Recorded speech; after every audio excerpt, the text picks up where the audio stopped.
Kenalkan, nama saya Kurnia Yolanda Hura. Pada kali ini saya akan membahas tentang strategi pembelajaran berbasis proyek yang bertemakan tentang keteladanan hidup yang belajar dari beberapa tokoh. Di sini saya memiliki beberapa tujuan pembelajaran, di mana yang pertama, di sini peserta didik dapat memahami apa saja nilai-nilai dan keteladanan hidup dari tokoh gereja dan tokoh masyarakat.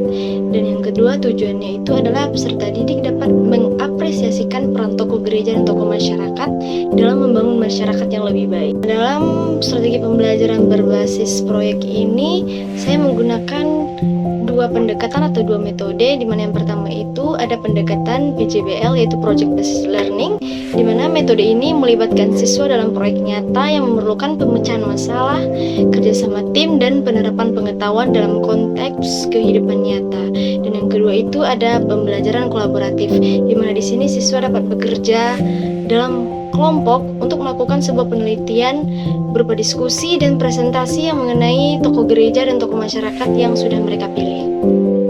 Dalam pembelajaran ini tentunya ada beberapa langkah, di mana yang pertama ada pendahuluan, yang kedua penjelasan materi, yang ketiga pembagian kelompok, yang keempat penugasan kelompok, dan yang kelima pembuatan proyek, dan yang terakhir ada presentasi kelompok.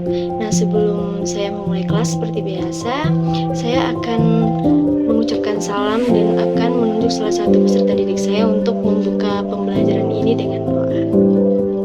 Pendahuluan di sini saya mengambil waktu selama 15 menit, di mana pada pembelajaran ini saya akan mengajarkan kepada peserta didik untuk berkenalan dengan beberapa tokoh gereja dan tokoh masyarakat.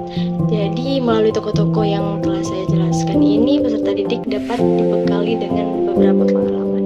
Penjelasan materi di sini saya mengambil waktu selama 15 menit, di mana saya akan menjelaskan tentang apa itu arti keteladanan dan bagaimana cara untuk mengenal tokoh-tokoh gereja dan mengenal tokoh-tokoh masyarakat. Yang ketiga, pembagian kelompok saya mengambil waktu selama 10 menit, di mana di sini saya akan membagi beberapa kelompok dari siswa, dan saya akan memberikan kebebasan kepada siswa untuk memilih kelompoknya sendiri jika mereka sukanya begitu. Dan yang keempat, ada penugasan kelompok. Di sini saya akan memberi waktu pada peserta didik selama 25 menit. Di sini peserta didik atau siswa dapat melakukan penelitian dan memberi tokoh gereja dan tokoh masyarakat yang mereka anggap sebagai inspiratif dan memiliki keteladanan hidup yang baik.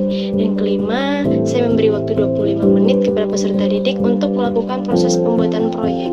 Di mana di sini siswa dapat mengumpulkan informasi dan mengenai karya dan kontribusi tokoh gereja dan tokoh masyarakat yang dipilih.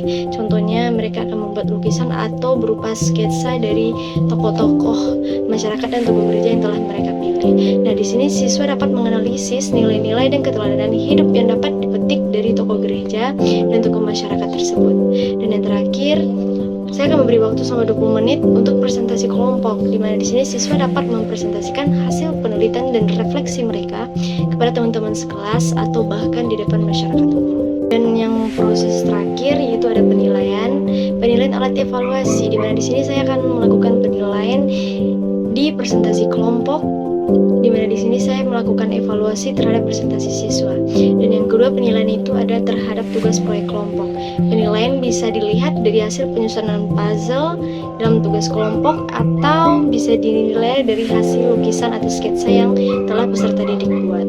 Di sini dan yang terakhir, penilaian terhadap refleksi, di mana saya akan menanyakan pemahaman mereka tentang tokoh gereja dan tokoh masyarakat dan apa saja yang mereka dapatkan terhadap nilai-nilai yang dipetik dari tokoh tersebut.